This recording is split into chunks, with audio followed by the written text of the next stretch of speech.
ایک صاحب نے پوچھا ہے کہ میں ایک پرائیویٹ کمپنی کا ملازم ہوں، ہماری کمپنی نے ہمیں پیٹرول کارڈ دے رکھا ہے جس میں ہر ماہ کچھ رقم آتی ہے۔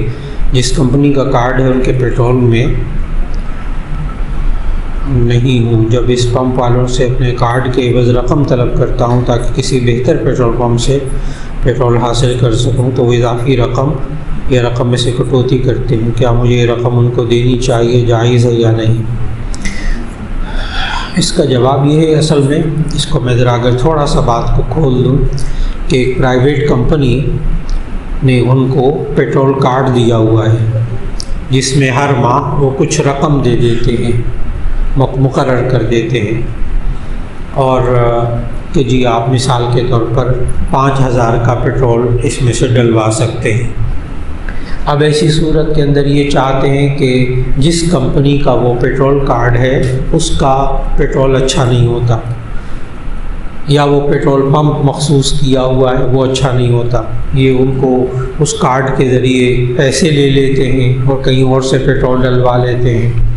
تو ایسی صورت کے اندر ایک پہلی بات تو یہ ہے کہ بھرپور کوشش کرنی چاہیے کہ جہاں کا کارڈ ہو وہیں سے ہی جس جو کمپنی کا ہے اسی کو دیا جائے، اسی کو کمپنی پیسے ادا کرے، اسی سے پیٹرول لیا جائے۔ ہاں، اس کمپنی کا پیٹرول کی کوئی جگہ بدل لی جائے۔ اگر ایک پیٹرول پمپ، عام طور پر کمپنیوں میں پیٹرول پمپ مخصوص نہیں کرتے، وہ عام طور پر کارڈ دیتے کسی کمپنی کا کہ جی اس پیٹرول کمپنی سے آپ پیٹرول اتنا لے سکتے ہیں، اتنی مالیت کا۔ تو ایسی صورت میں بندہ کوشش کرے پیٹرول پمپ بدل لے، جگہ بدل لے، کمپنی وہی رہنے دے۔ لیکن پیسوں کے لین دین میں کہ ان سے پیسے لے لیے جائیں پھر کہیں اور سے ڈلوا لیا جائے، تو ایسی صورت میں وہ کٹوتی کرتے ہیں، اضافی رقم یا رقم میں سے کٹوتی کرتے ہیں۔ کیا مجھے رقم ان کو دینی چاہیے؟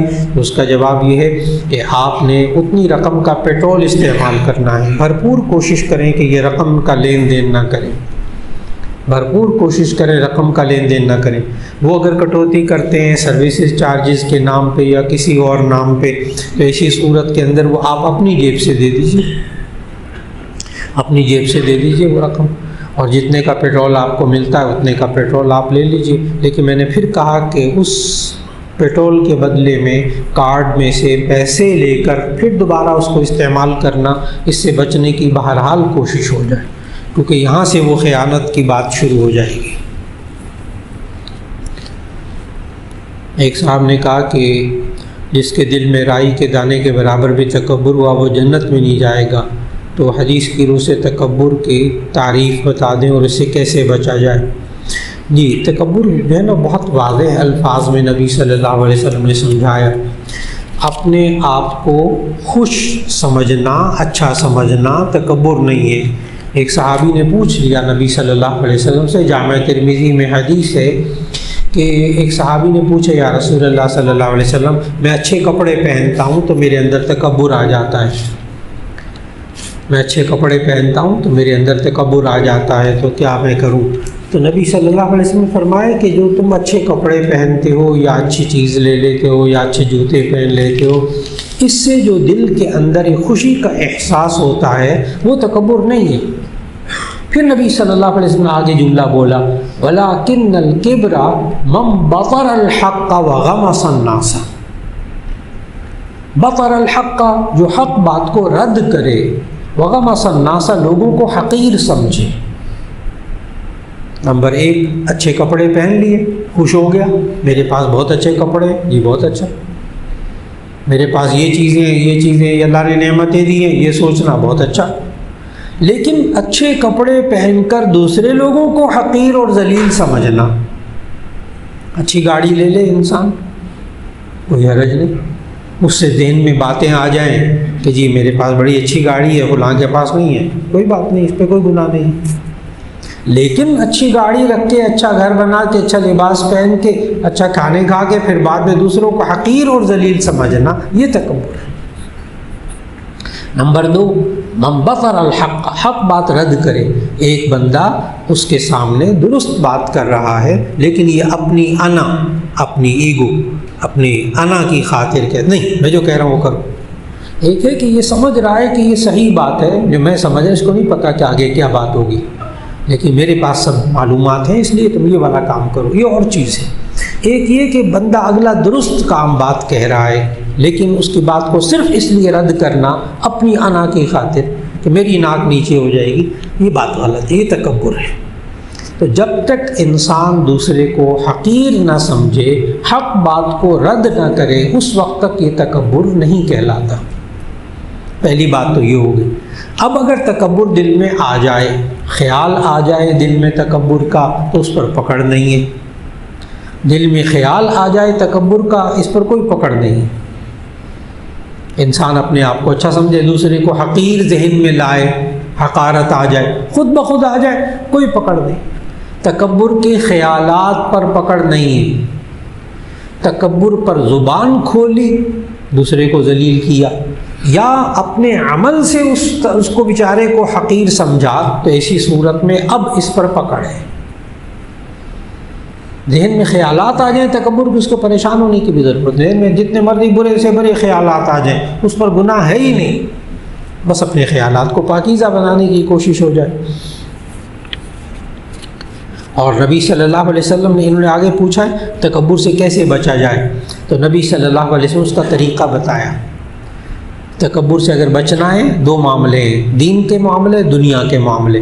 فرمایا دین کے معاملے میں تکبر سے بچنے کے لیے اپنے سے اوپر والے کو دیکھو، جو آپ سے زیادہ متقی ہے، آپ سے زیادہ نیک ہے، پھر دل میں تکبر پیدا نہیں ہوگا۔ اور فرمایا دنیا کے معاملے میں اپنے سے نیچے کو دیکھو، دنیا کے معاملے میں اپنے سے نیچے کو دیکھو۔ آج انسان پریشان اس وقت ہوتا ہے جب دنیا کے معاملے میں اپنے سے اوپر کو والے کو دیکھتا ہے، بس پھر ناشکرا ہو جاتا ہے، ناشکرا ہو جاتا ہے۔ تو اس لیے انسان دین کے معاملے میں تکبر سے بچنا چاہے، اپنے سے بڑے کو دیکھے، اپنے سے زیادہ متقی کو دیکھے، پھر اس کے اندر تکبر پیدا نہیں ہوگا۔ نمبر دو، دنیا کے معاملے میں اپنے سے نیچے والے کو دیکھے، پھر شکر نکلے گا، اس کے پاس یہ بھی نہیں، یہ بھی نہیں، میرے پاس اللہ نے سب کچھ دیا ہوا۔ تو انسان اس وقت اپنے آپ کو تکبر سے بچائے رکھے گا۔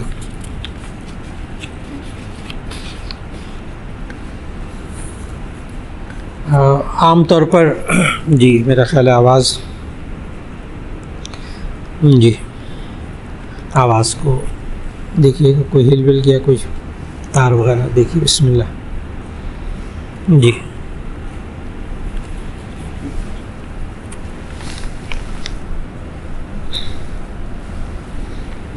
آواز اس میں بھی آ رہی، آ رہی، جی ٹھیک ہے جی۔ تو ایک یہ سوال کیا انہوں نے فلسطین کے حوالے سے کہ فلسطین پر ظلم و ستم کے پہاڑ توڑے جا رہے ہیں، تمام مسلمان ممالک نے آنکھیں بند کی ہوئی ہیں، کیا مسلمانوں نے جہاد چھوڑ دیا جس کی وجہ سے اتنے کمزور ہو گئے، یہودی کم ہو کر اتنے طاقتور کیوں ہو گئے؟ جی اس کی وجہ نبی صلی اللہ علیہ وسلم نے پہلے سے بتا دی تھی، نبی صلی اللہ علیہ وسلم نے فرمایا، مشکات شریف میں حدیث موجود، فرمایا کہ ایک وقت ایسا آئے گا کہ لوگ مسلمانوں کی طرف اس طرح دعوت دیں گے کما تداعی الآکلۃ الی قصعتها، جیسے کہ کھانا کھلانے والی اپنے پیالے کی طرف دعوت دیتی، آؤ کھا جاؤ۔ تو صحابہ نے سیدھا سا سوال کیا، یا رسول اللہ صلی اللہ علیہ وسلم، کیا اس وقت ہم اتنے کم تعداد میں ہوں گے کہ ہمیں کہا جائے گا آؤ کھا جاؤ؟ تو نبی صلی اللہ علیہ وسلم نے فرمایا نہیں، تمہاری تعداد اس وقت بہت بڑی ہوگی، تمہاری تعداد اس وقت بہت بڑی ہوگی، وَلَٰكِنَّكُمْ غُصَاءٌ كَغُصَاءِ السَّيْلِ، لیکن تم ایک سمندر کے ایک سیلاب کے جھاگ کی طرح ہوگے جس میں کوئی جان نہیں ہوتی، پھونک ہوتا ہے نا، وہ سمندر کے جھاگ میں پھونک۔ صحابہ نے پوچھا یہ ایسا کیوں ہوگا؟ نبی صلی اللہ علیہ وسلم نے فرمایا للوہنی، کمزوری کی وجہ سے، للوہنی حدیث کے الفاظ، للوہنی کمزوری کی وجہ سے۔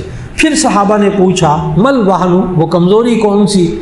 تو نبی صلی اللہ علیہ وسلم نے فرمایا حب الدنیا و کراہیت الموت، حب الدنیا و کراہیت الموت، دنیا کی محبت اور موت کو ناپسند کرنا۔ میرے پاس ڈالر آ گئے، میرے پاس روپیہ ہے، میرے پاس سب کچھ ہے، میں ٹھیک ہوں، باقی جہنم میں جائیں۔ اور دوسرا، مسلمان جب موت سے خوف کھانے لگے، اس معنی میں کہ اپنی جان اور مال کو اللہ کے راہ میں قربان نہ کرنے لگے، یہ کمزوری اس کو لے ڈوبتی ہے، یہ کمزوری اس کو لے ڈوبتی ہے۔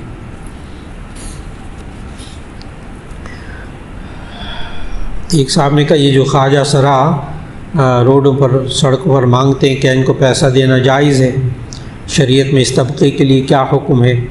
جی، یہ خواجہ سرا نا یہ پہلے سے بھی ہوتے تھے، پہلے بھی ہوتے تھے۔ ہماری فقہی کتابوں میں ہدایہ وغیرہ میں باقاعدہ پورا چیپٹر ہے، کتاب الخنسہ، ابواب الخنسہ، یعنی ان خسروں کے بارے میں، ان ٹرانسجنڈر جس کو کہہ دیتے ہیں خواجہ سرا، اس کے بارے میں پورے چیپٹر موجود ہیں، پورے احکام، معاشرتی احکام ان کے بارے میں موجود ہیں۔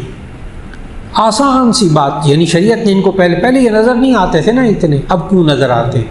اس لیے کہ پہلے جب دین پر عمل ہوتا تھا تو پھر یہ دیکھا جاتا تھا کہ اس انسان میں زیادہ تر رجحان مرد کی طرف ہے یا عورت کی طرف ہے۔ اگر مرد کی طرف زیادہ رجحان ہوتا تو اس کو مردوں میں رہنے کی اجازت مل جاتی، وہ مردوں میں زندگی گزارتا، بہت سارے لوگ وقت گزارتے رہے اپنا۔ اور اگر اس میں عورتوں کے ساتھ زیادہ مشابہت ہوتی تو اس کو عورتوں میں سمجھا جاتا اور پھر اس کو عورتوں کی طرح پردہ کرایا جاتا، گھروں میں رکھا جاتا، ان کے حقوق ادا کیے جاتے تھے۔ نماز، روزہ، زکوٰۃ، سب چیزیں، سب عبادات ان کے لیے اسی طرح کی ہیں۔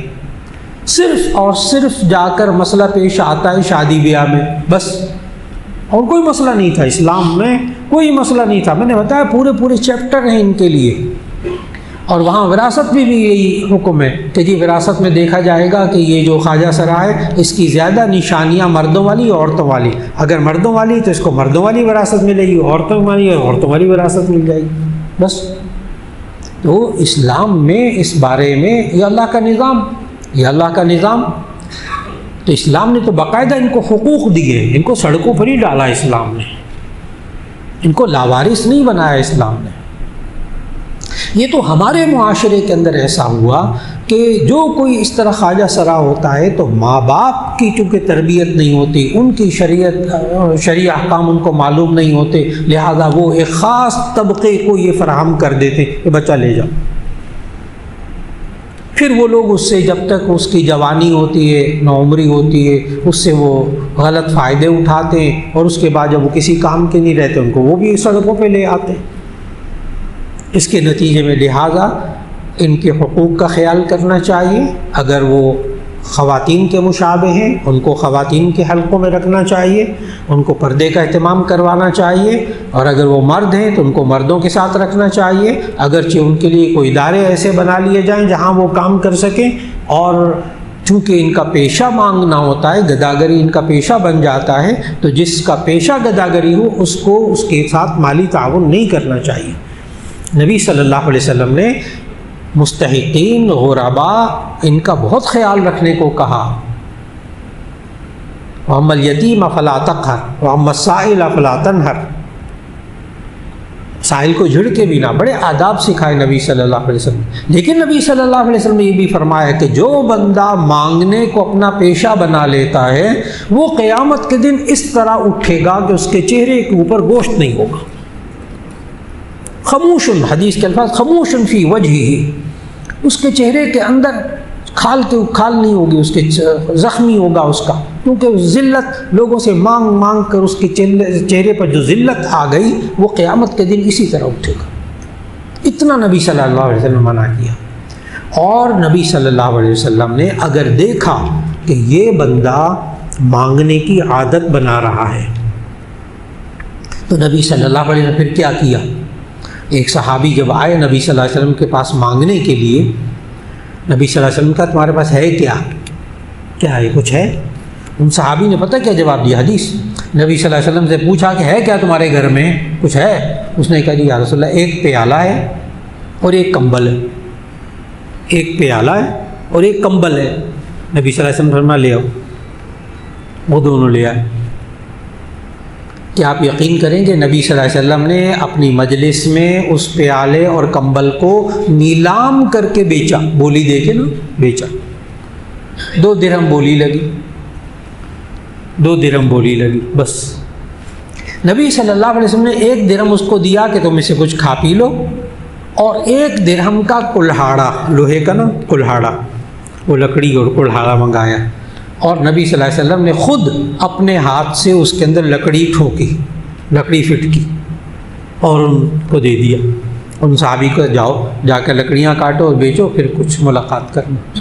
چنانچہ وہ صحابی چند دن بعد نبی صلی اللہ علیہ وسلم کے پاس آئے، یا رسول اللہ میرے پاس کھانے پینے کو بھی ہو گیا اور پھر اس کے بعد میرے پاس کچھ بچت بھی ہو جاتی ہے، میں یہ کام میں نے شروع کیا ہوا ہے۔ اس پر نبی صلی اللہ علیہ وسلم نے ان صحابی سے کہا، کیا تم لوگوں سے مانگتے رہتے تو ایسی صورت میں تمہاری جو ذلت ہوتی اس سے بہتر نہیں ہے یہ تم اپنے ہاتھ سے کماتے ہو؟ پھر فرمایا، الکاسب حبیب اللہ، جو اپنے ہاتھ سے کمانے والا ہوتا ہے وہ اللہ کا دوست ہوتا ہے۔ تو نبی صلی اللہ علیہ وسلم نے گداگری، ایک طرف جھڑکنے سے منع کیا، ذلیل کرنے سے منع کیا مانگنے والے کو، دوسری طرف اس کو گداگری میں لانے سے روکا، بھیک مانگنا عادت نہ بن جائے۔ تو اس لیے ایسے خواجہ سرا جو روڈوں پر ہوتے ہیں، سڑکوں پر ہوتے ہیں، ان کو کوشش کی جائے کہ ان کے ساتھ تعاون نہ کیا جائے، بلکہ جو ذمہ دار ہوں معاشرے کے ان کو چاہیے کہ وہ ایسے حالات پیدا کریں جس کی وجہ سے ان کا کوئی ذریعہ معاش بن جائے یا یہ خود کمانے والے بن جائیں۔ ایک صاحب نے کہا، کیا اچھے گھر کی خواہش، اچھا قیمتی لباس، سواری اور اچھا کھانا پینا حلال ذرائع کے ساتھ یہ دینداری ہے یا دنیا داری ہے؟ عام طور پر یہ اعتراض کیا جاتا ہے دینی طبقے پر کہ ہمیں دینداری کا درس دیتے ہیں، خود دنیا دار ہیں۔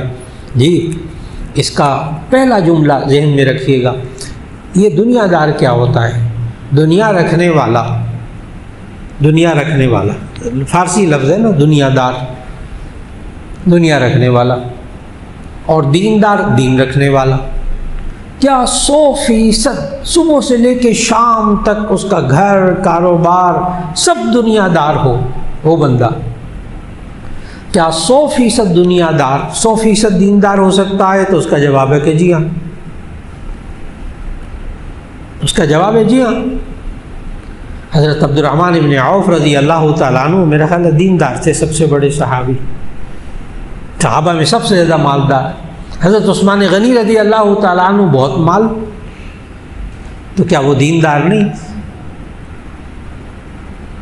ہاں، ہمارے معاشرے کے اندر دنیا دار بسا اوقات اس کو کہتے ہیں جس کا دین سے کوئی تعلق نہیں ہوتا، نہ نماز پڑھتا ہے، نہ روزہ رکھتا ہے، نہ فلاں کرتا۔ یہ ہمارے معاشرے میں ہے۔ ہمارے معاشرے میں دیندار کی نشانی کسی حدیث میں یہ نہیں بتائی گئی۔ نبی صلی اللہ علیہ وسلم نے زندگی کا سلیقہ سکھایا، خود مہنگے کپڑے نہیں پہنے، لیکن نبی صلی اللہ علیہ وسلم کبھی کبھی حبارہ یمنی منقش چادریں، اس دور کا بڑا قیمتی لباس پہنا۔ نبی صلی اللہ علیہ وسلم رومی جبہ پہنتے تھے، اونی جبہ رومی، قیمتی ترین لباس اس دور کا پہنتے تھے۔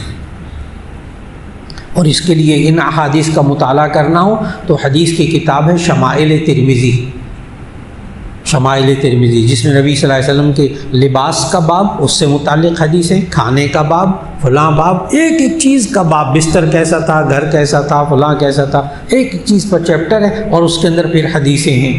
اردو میں بھی مل جاتی، اردو میں اس کا ترجمہ اور تشریح ہے خصائل نبوی، شیخ الحدیث مولانا زکریا صاحب رحمہ اللہ نے اس کی شرح لکھی اردو میں، کمال کی ہے، پڑھنے کے قابل بات ہے۔ اس سے نا آپ کا ذہن بنتا ہے پڑھنے والے کا کہ نبی صلی اللہ علیہ وسلم نے فاقہ بھی کیا،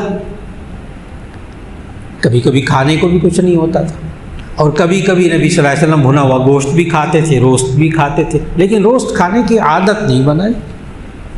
نبی صلی اللہ علیہ وسلم سبزی بھی کھا لیتے تھے، مرغی کا گوشت بھی کھا لیتے تھے، بکری کا گوشت بھی کھا لیتے تھے، اونٹ کا گوشت تو اکثر کھا لیتے تھے، گوشت بھی کھا لیتے تھے، لیکن اپنی زندگی کو پرتعیش نہیں بنایا۔ پرتعیش کیا کہ انسان پرتعیش زندگی جائز ہے اگر وہ حلال، اور اس کے لیے 4 لفظ ذہن میں رکھ لینے چاہیے، 4 لفظ۔ یہ جو انہوں نے سوال کیا نا اس کے جواب میں، نمبر 1 رہائش، 4 لفظ پہلے بول دیتا ہوں، ایک ہے رہائش، ایک ہے آسائش، ایک ہے آرائش، اور ایک ہے نمائش۔ 4 چیزیں۔ اب میں ایک ایک لفظ کو ذرا کھولنے لگا ہوں۔ رہائش، رہنا، سہنا، کھانا پینا، لباس، حلال کمائی کا ہو، بہترین سے بہترین آپ رہائش کھانا پینا اختیار کر لیں، گناہ نہیں ہے۔ ایک بات ہو گئی، ایک تو ہو گئی رہائش۔ نمبر 2 آسائش، لگژری، سہولیات۔ اللہ نے آپ کو دیا ہے پیسہ، اپنے لیے سہولیات رکھ لیں، اچھی گاڑی رکھ لیں، اچھا گھر بنا لیں، گھر کے اندر زیب و زینت اختیار کر لیں، جائز۔ گھر کے اندر لگژری کا سامان اکٹھا کر لیں، جائز، کوئی حرج نہیں۔ حلال کمائی حلال طریقے سے، تو رہائش بھی جائز، آرائش، اب آسائش لگژری۔ اب تیسرا لفظ آرائش، بننا سنورنا، زیب و زینت اختیار کرنا، جائز جائز۔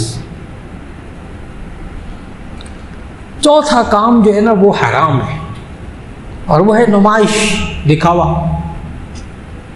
گاڑی اس لیے لینی تاکہ میرا اسٹیٹس اچھا ہو جائے، گھر اس لیے بڑا بنا لیا تاکہ مقابلہ ہو جائے باقی بھائیوں کے بارے میں، میرا گھر زیادہ اچھا ہے، لباس پہن لیا، دوسروں کو حقیر سمجھ لیا، نمائش، دکھاوا، جس میں آج ہماری قوم زیادہ مبتلا ہو کر پریشان ہے۔ آج کے انسان جو پریشان ہے نا وہ دکھاوے کی وجہ سے۔ شادی بیاہ کے اندر آپ کھلائیں پلائیں، جتنا آپ کو اللہ نے دیا ہے آپ دعوت کریں، جائز، لیکن وہی اس میں کھانا ضائع ہو رہا ہو، وہی اس میں نمود و نمائش ہو، وہی ناجائز ہو جائے گا۔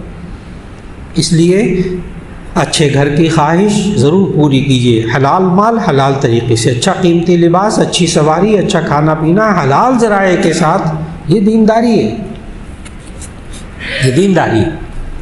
اور یہ دنیا دار، اب ایک جملہ یاد رکھ لیجیے گا، کیا 100% دنیا دار، یعنی اس کے بعد دنیا کی ہر چیز ہے، کیا 100% دنیا دار، کیا 100% دیندار ہو سکتا ہے؟ تو اس کا جواب ہے کہ جی ہاں،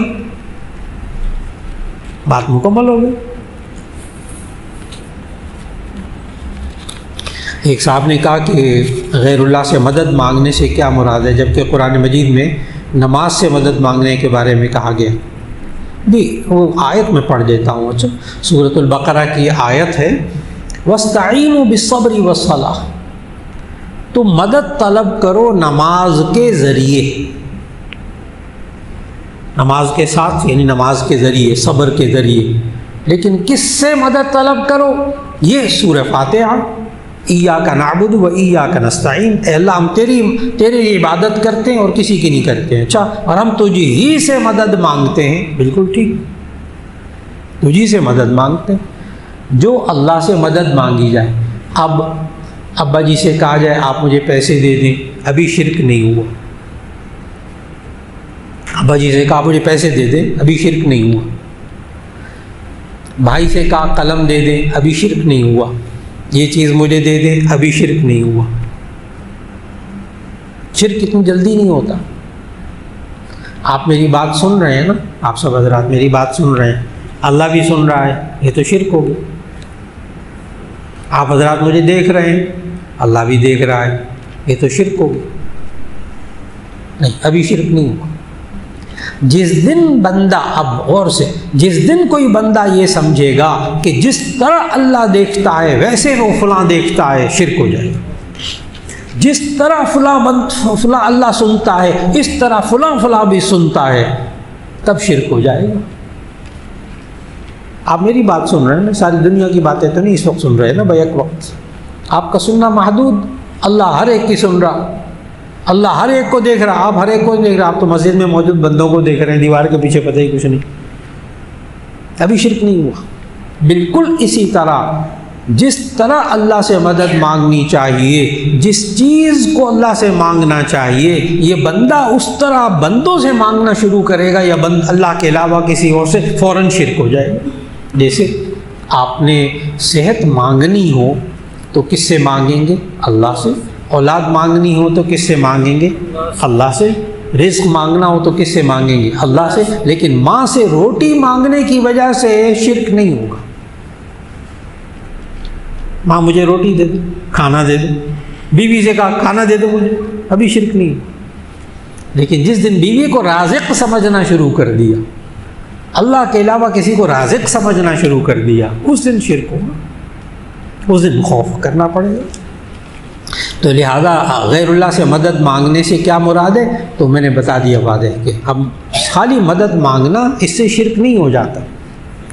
جی کئی دفعہ یہ ہوتا ہے کاروبار میں کہ لاس میں جا رہا ہوتا ہے تو امپلائر وہ کہتا ہے لاس میں جاتا ہے مگر اپنے وہ پرائز کو نہیں نکالتا. وہ سمجھتا ہے کہ میری وجہ سے ان کا یعنی روزگار لگا ہے تو یہ شرک میں آ جائے گا. ہاں یہ بھائی صاحب کا سوال میں دہرا دیتا ہوں. کہتے ہیں ایک کمپنی کا مالک ہے, کبھی کبھی کمپنی میں نقصان ہوتا ہے تو وہ اپنے جو اتنے بھی امپلائیز ہوتے ہیں, ملازم ہوتے ہیں, ان کو نکالتا نہیں ہے. چلو لاس جا رہا ہے, ان کی روزی لگی ہوئی ہے اس کاروبار کے ساتھ. تو یہ سوچ کر مالک کہ ان کی روزی لگی ہوئی ہے میرے ساتھ, میرے کاروبار کے ساتھ ہے, بے روزگار نہ ہو جائیں, تو کیا یہ بھی شرک ہے؟ تو اس کا جواب ہے کہ جی نہیں, ابھی شرک نہیں ہوا, ابھی شرک نہیں ہوا. آپ کے آج کل زندگی کیسے گزر رہی ہے؟ بس وہ مالک ہیں, وہ پیسے دے دیتے ہیں, اس سے گزارا ہو رہا ہے. بالکل ٹھیک ہے, کوئی جملہ نہیں. آپ کا وہ پیٹ درد ہو رہا ٹھیک ہو گیا؟ جی وہ کھائی تھی میں نے, دوا کھائی تھی, ٹھیک ہو گیا تھا. ابھی شرک نہیں ہوا. لیکن جس دن اس نے دوا کو ہی شفا دینے والا سمجھ لیا, ایمان اس میں یہ ہو گیا. بھائی گلا کیوں خراب ہو گیا؟ وہ میں نے وہ ٹھنڈی بوتل پی لی تھی, یعنی ٹھنڈی بوتل نے گلا خراب کر دیا. کوئی بات نہیں, ابھی شرک نہیں ہوا, ابھی شرک نہیں ہوا. جس دن اس بوتل ہی پر ایمان رکھا کہ اسی نے مجھے خراب کیا, اللہ نہیں ہے بیچ میں, بس پھر مسئلہ مشکل ہو جائے. تو ظاہر ہے بندے کا ایمان تو یہی ہوتا ہے, نفع نقصان دینے والا اللہ, لیکن آگے جو ذریعہ ہوتا ہے اس پر بندہ بس اوقات نسبت کر دیتا ہے, وہ کوئی حرج کی بات نہیں. ایک صاحب نے کہا کیا اسلام میں بھاری نام کا کوئی ریفرنس ہے؟ اچھا, نام جو بچوں کا نام رکھتے ہیں, کہتے ہیں کبھی بھاری ہو جاتا ہے کبھی ہلکا ہو جاتا ہے بچوں کا. کوئی کہتے ہیں بڑا بھاری نام ہے, تو ایسی صورت میں کیا نام بدل دینا چاہیے؟ تو اس کا جواب یہ ہے کہ اسلام میں ہلکا اور بھاری ہونے کا کوئی تصور نہیں ہے. اس کا میں آسان لفظ بتاؤں آپ کو کہ یہ اچھا نام ہے, یہ منحوس نام ہے. بھاری ہونے کا یہ مطلب ہے بچے کا نام رکھا بیمار رہتا ہے, کیا نام بدل دیں؟ تو اس کا جواب یہ کہ کسی عالم سے مشورہ کر لیجئے, کسی جاننے والے سے, کیا اس نام کا مطلب برا ہے؟ تو نام بدل دیجیے, جیسے نبی صلی اللہ علیہ وسلم نام بدل دیتے تھے. حضرت ابو ہریرہ رضی اللہ تعالیٰ عنہ کا نام تھا عبد شمس, سورج کا بندہ, شرک تھا, نبی صلی اللہ علیہ وسلم نے بدل دیا. ایک صحابی نے اسلام قبول کیا, ان کا نام تھا مرہ, میم رے ہے, کڑوا. اب دیکھو نا, معنی غلط ہے نا, نبی صلی اللہ علیہ وسلم نام بدل دیا. ایک خاتون ایمان لائی, ان کا نام تھا عاصیہ, عین الف صاد, عاصیہ, نافرمان عورت, نبی صلی اللہ علیہ وسلم نام بدل دیا, جمیلہ نام رکھا. تو نام کا مطلب اگر برا ہو نا پھر وہ غلط. نام کا مطلب اچھا ہے, آپ نام رکھ چھوڑیں. لیکن یہ جو حساب کتاب لگا کر, اصل میں نام بھاری ہے نا, یہ حساب کتاب کہاں, وہ ذائچے بنانا, نمبرنگ کا علم, ابجد کا علم, ماں کا نام, باپ کا نام, پھر اس کے بعد جناب وقت, ان سب کا لے کے نمبر نکال کے پھر اس کو تقسیم کرتے ہیں, پھر کیا بچا اس کے حساب سے پھر یہ بتاتے ہیں بھاری ہے یا ہلکا ہے. یہ انسانی ذہن کی پیداوار ہے. یہ علوم, یہ فن سارے انسانی ذہن کی پیداوار ہے, انسانی سوچ ہے, اس کا وحی الہی سے کوئی تعلق نہیں. تو ذائچے وائچے نکال کر, حساب نکال کر نام بھاری ہونا ہلکا ہونا یہ دین نہیں ہے, یہ دین نہیں ہے, ان سے بچنا چاہیے. اور ایک ان کا بیٹے کی پیدائش سے متعلق جو بھی اسلامی احکامات ہوں وہ بتا دیں. جی بیٹے کی الحمدللہ میرے چند جمعے پیچھے ایسے گزرے ہیں جن میں پیدائش سے متعلق سارے احکام بتائے گئے. اب مختصر اس کا بتا دیتا ہوں کہ بیٹی کی پیدائش ہو تو سب سے پہلے دائیں کان میں اذان دیں, بائیں کان میں اقامت کہیں.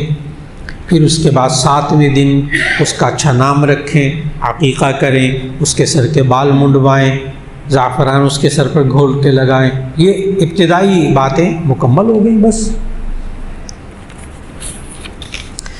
ایک صاحب نے کہا کہ یہ پرانا ہو چکا اس کا کہ کیا پینٹ شرٹ اور ٹراؤزر شرٹ پہن کر واک کر سکتے ہیں؟ جی واک بھی کر سکتے ہیں, اور اگر ٹراؤزر ایسا ہو کہ ہپ جو کولے ہیں وہ ڈھانپے ہوئے تو آپ اس میں نماز پڑھ سکتے ہیں. آپ ایسا لباس جس سے ناف کے نیچے سے لے کے گھٹنے کے نیچے تک سطر ہو، ناف کے نیچے سے گھٹنے کے نیچے تک سطر ہو، آپ نماز پڑھیں گے آپ کی نماز ہو جائے گی۔ ایک بڑا تولیہ ہو نا، بڑا تولیہ، اس کو باندھیں، سر بھی خالی، اوپر قمیض بھی نہیں ہے، نماز پڑھیں، نماز ہو جائے گی۔ مرد کے لیے نماز ہو جائے گی، سطر ڈھانپنا فرض ہے، لیکن خلاف سنت ہوگی جو نبی صلی اللہ علیہ وسلم نے باقی اوپر بدن ڈھانکنے کو بھی کہا۔ ایک صاحب نے کہا گھروں میں گیس نہیں آتی، اس کے لیے کمپریسر کا استعمال عام ہے، کیا کمپریسر کا استعمال کرنا جائز ہے؟ یہی پانی کا بھی مسئلہ ہے، گیس کا بھی یہی مسئلہ ہے۔ تو اس کا جواب یہ ہے کہ جس کمپنی سے ہم نے معاہدہ کیا اور اپنا میٹر لگوایا گیس کا، اس پر ہم نے دستخط کیے کہ ہم اس کمپنی کے اصول و ضوابط پر عمل کریں گے، اور اس کے اصول و ضوابط لکھے ہوئے اخباروں میں بھی آتے ہیں کہ جو بندہ کمپریسر لگائے گا اس پر جرمانہ ہوگا، اس کا میٹر کاٹ دیا جائے گا۔ معلوم ہوا بالکل غلط کام ہے نا۔ اب لوگ یوں کہتے ہیں کہ جب گیس نہیں آتی تو ہم کمپریسر لگا کر اپنا کام تو چلائیں نا، پیسے ہم دیتے ہیں میٹر کے پیسے۔ تو اس کا جواب یہ ہے کہ جائز طریقے سے جتنی گیس آ رہی اس پر گزارا کر لیجیے، لیکن کمپریسر لگا کر دوسروں کا پتہ ہے، کمپریسر جب ہم لگاتے ہیں تو باقی لوگوں کے ہاں جو گیس کم آنی شروع ہو جاتی ہے، گیس کا پریشر ختم ہو جاتا ہے۔ باقی یہی پانی کا حال ہے، پانی کا پریشر لگا لیتے ہیں ہم، باقی کے لیے پانی کم ہو جاتا ہے۔ تو اس لیے شرعی طور پر کمپریسر لگانا جائز نہیں ہے۔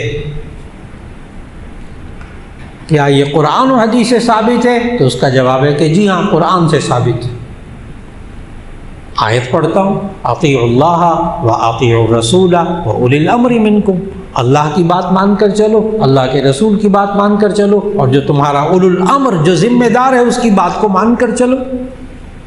آپ نے دستخط کیے ہیں، اس معاہدہ کیا آپ نے میٹر لگواتے وقت کہ ہم کمپنی کی شرائط پر عمل کریں گے، کمپنی کہتی ہے ناجائز کمپریسر لگوانا، تو بس قرآن کے مطابق ناجائز، اپنے ذمہ دار کی بات کو مانو۔ تو معلوم ہوا کمپریسر لگوانا یہ جائز نہیں۔ یہ دوسروں، اور میں بتاؤں آپ کو، اس میں حقوق العباد کا بھی مسئلہ آ رہا ہے۔ کمپریسر وغیرہ لگا کر پانی میں، گیس میں، اس میں حقوق العباد کا بھی مسئلہ آ رہا ہے۔ اس سے بہتر ہے اگر آپ کو مہنگا لگ رہا ہے آپ سلنڈر استعمال کر لیجیے، آپ سلنڈر استعمال کر لیجیے، وہ والا نظام لے آئیے، متبادل نظام لے آئیے۔ ایک صاحب نے کہا ایک بیٹی کا نام رجا ہے، اس کا کیا مطلب ہوگا؟ جی، ناموں کا مطلب الگ سے پوچھ لیجئے، اس محفل میں نہ پوچھیں۔ میری کوشش ہوتی ہے محفل میں ایسے سوالات ہوں جس سے باقی سب کو بھی فائدہ ہو، تو میں بتا دیتا ہوں۔ رجا کا معنی ہوتا ہے امید، تو رکھنا نام درست ہے لڑکی کا۔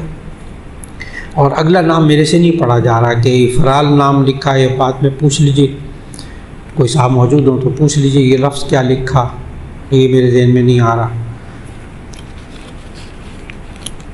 ایک صاحب نے کہا کہ میں مسجد میں جاتا ہوں لیکن مسجد میں دل نہیں لگتا اور نماز میں برے خیالات آتے ہیں، تو اس کا جواب یہ ہے کہ مسجد میں جا کر نماز پڑھیے، نماز پڑھ کر واپس آ جائیے، چاہے دل نہ لگے، دل لگانا مطلوب ہی نہیں ہے، مقصود بھی نہیں ہے۔ آپ آئیں، آ کر نماز پڑھیں، چلے جائیں۔ مسجد میں دل لگانے کا کیا مطلب ہے کہ انسان پہلے سے آئے، سنتیں بھی یہیں گھر میں ادا کر، نبی صلی اللہ علیہ وسلم گھر میں سنتیں ادا کر کے پھر آتے تھے، نفل بھی گھر میں پڑھتے تھے، فرض پڑھنے کے لیے آتے تھے، اور پھر انسان تلاوت کے لیے مسجد میں کبھی بیٹھ جائے، اس کو لوگ کہتے ہیں دل لگانا۔ لیکن ذہن میں رکھیں، جو بندہ فرض نماز مسجد میں پڑھنے کے لیے آتا ہے اس کا دل مسجد میں لگا ہوا ہے، فکر نہ کریں، اس کا مسجد میں دل لگا ہوا ہے الحمدللہ۔ یہ کہتے ہیں تعویذ کی حقیقت کیا ہے؟ تو اس کا جواب یہ ہے، تعویذ عربی زبان کا لفظ ہے، عوذ یعوذ تعویذا۔ تعویذ کا معنی ہوتا ہے پناہ طلب کرنا۔ تعویذ کا مطلب بتا رہا ہوں، پناہ طلب کرنا۔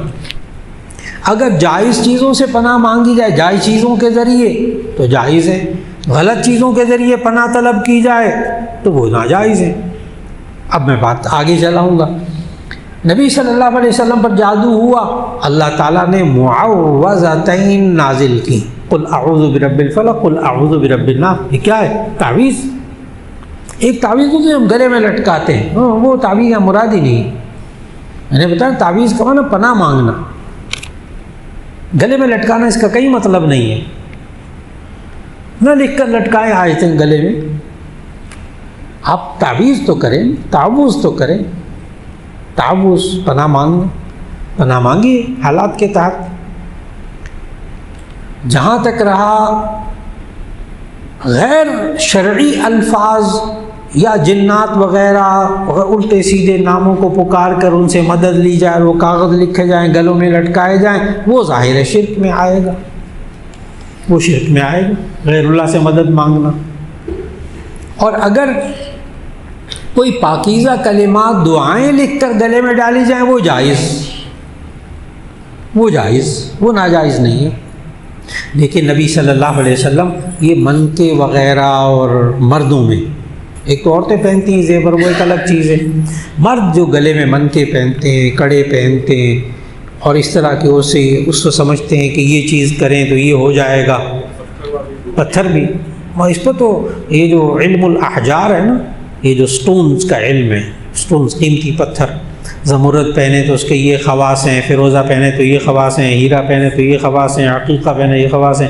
میں نے اس پر پوری کتابیں پڑھی، بڑی ریسرچ ہے اس پر کہ کس بندے کے لیے کون سا پتھر مناسب ہوتا ہے. یہاں تک تو جائز ہے، کس بندے کے لیے کون سا پتھر مناسب ہے. علم ہے نا، علم انسانی ذہن کی پیداوار ہے نا. اللہ نے تو نہیں یہ خواص بتائے نا، انسانوں نے خواص تلاش کی ہیں نا، انسان نے اپنے تجربے سے. لیکن یہ کہنا کہ جناب یہ پتھر مبارک ہے، یہ پتھر منحوس ہے، یہ پتھر پہنے آپ کا کاروبار چلے گا، شرک، کھلا شرک. یہاں تک کہ نبی صلی اللہ علیہ وسلم، حدیث کہ نبی صلی اللہ علیہ وسلم کے پاس بعض لوگ آئے، اسلام قبول کیا، بیعت کرنا چاہتے تھے، تو ایک صاحب کے باقی 8 افراد سے نبی صلی اللہ علیہ وسلم نے بیعت کی. 9 بندے تھے، ایک سے بیعت نہیں کی کیونکہ اس کے گلے کے اندر وہ ہار پتھر پڑے ہوئے تھے، اس نے پتھر من کے باندھے ہوئے تھے. نبی صلی اللہ علیہ وسلم نے فرمایا کہ میں ان کے ہوتے ہوئے نہیں بیعت نہیں کر سکتا. ان صحابی نے ہاتھ لے کر اس منکے کو توڑا گلے میں سے، نبی صلی اللہ علیہ وسلم نے بیعت کر لی. بس تعویذ کو سمجھنا ہوگا، اگر جائز الفاظ ہیں پھر تو جائز، اور اگر وہ ناجائز غلط الفاظ ہیں اس کو استعمال نہ کریں. ایک صاحب نے کہا کہ اگر تعویذ جائز ہے تو کیسے پہننا، باتھ روم اور دیگر جگہوں میں پہننا اتارا. نبی صلی اللہ علیہ وسلم انگوٹھی پہنتے تھے نا، چاندی کی انگوٹھی ہوتی تھی 4 ماشے کی، اور اس پر مہر بنی ہوئی تھی. یہ 2 انگوٹھیاں تھیں نبی صلی اللہ علیہ وسلم کے پاس، ایک میں عقیق لگا ہوا تھا، عقیق پتھر نبی صلی اللہ علیہ وسلم پہنتے تھے، مستند احادیث سے ثابت ہے. اور ایک انگوٹھی تھی جس پر نقش تھا محمد رسول اللہ، محمد نیچے، رسول درمیان میں، اور اللہ سب سے اوپر. یہ نبی صلی اللہ علیہ وسلم بادشاہوں کو جو خطوط لکھے تھے، دستاویزات ہوتی تھیں، اس پر دستخط کی جگہ مہر لگاتے تھے. یہ مہر نبوت تھی، نبی صلی اللہ علیہ وسلم مہر لگاتے تھے. اور اس کی اوریجنل ایک مہر لگی ہوئی نا ایک خط پر، ایک مصر کا بادشاہ تھا مقوقس، تو اس کو نبی صلی اللہ علیہ وسلم نے خط لکھا، تو وہ خط اوریجنل استنبول میں موجود ہے، اس پر اوریجنل مہر بھی لگی ہوئی ہے.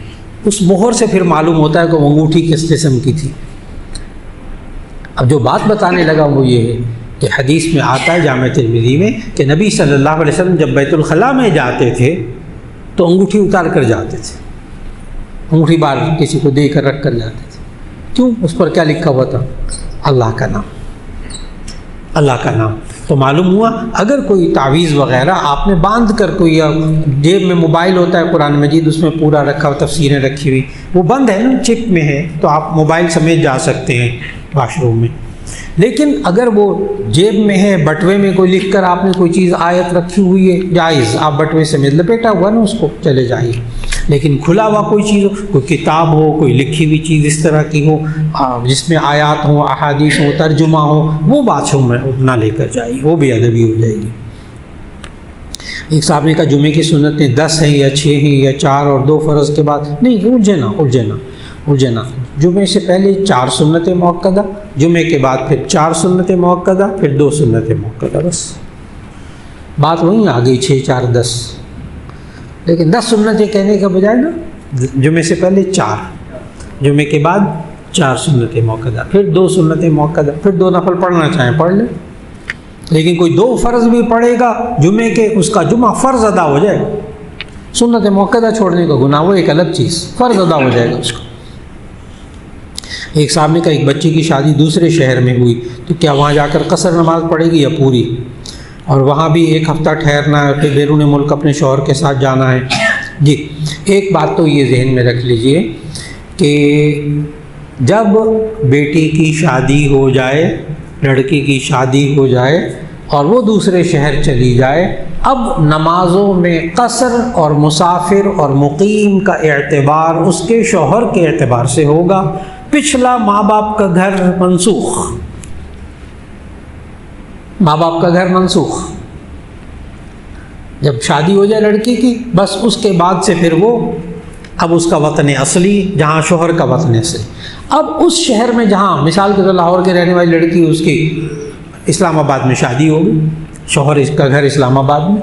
اب وہ جو اسلام آباد میں گئی، وہاں شادی کے بعد اگر وہ 1 2 دن 4 دن بھی رہے گی تو ایسی صورت میں مقیم شمار ہوگی، کیونکہ اس کے شوہر کا گھر وہی ہے. ٹھیک ہے نا؟ 1 ہفتہ وہاں رہے گی، پھر اس کے بعد بیرون ملک چلے جائیں گے تو وہ 1 ہفتہ اپنے اصلی وطن میں رہے گی، اس لیے پوری نماز پڑھے گی. ہاں آئندہ کبھی 1 دن 2 دن ہفتہ 10 دن کے لیے ماں باپ کی طرف آئے گی نا، تو تب ایسی صورت میں مسافر ہوگی. ماں باپ کے گھر آئے گی تو مسافر ہوگی. ہاں اگر وہ کسی وجہ سے 15 دن سے زیادہ ماں باپ کی طرف رہنے کے لیے آئی لاہور میں، تو پھر ایسی صورت میں وہ مقیم ہو جائے گی. 15 دن 2 ہفتہ یا زیادہ کی نیت کر کے آئے گی تو مقیم ہو جائے گی. لیکن ماں باپ والا گھر منسوخ اب اس کے لیے. جی